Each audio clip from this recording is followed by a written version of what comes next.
Hello mga kabisyo, nandito tayo ngayon sa may Sea Ranch, sa may Sitio Cabog, dito sa may Matawi, Dingalan, Aurora. Ito po ang nakikita nyo ngayon ay yung tinatawag nating Pacific Bay. Ang Pacific Bay ay nakaharap sa Pacific Ocean. So ito yung Pacific Ocean.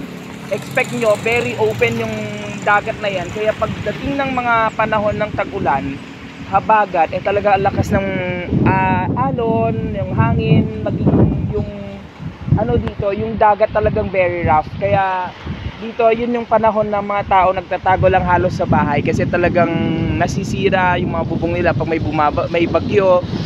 Talagang halos grabe, hindi natin masabi yung disaster na dala nung bagyo pag ganon. So maraming pumupunta dito. Ito yung mga, hindi ko alam itong taga saan kayo?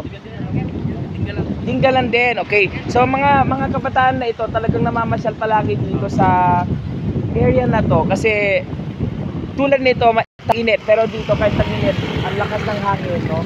So nakakatuwa. Ayan, thank you.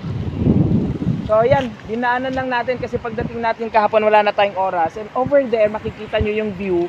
Ayan yung papuntang Batanes of the East.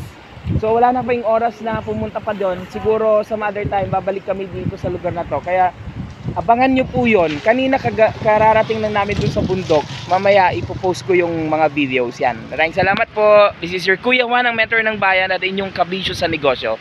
Thank you.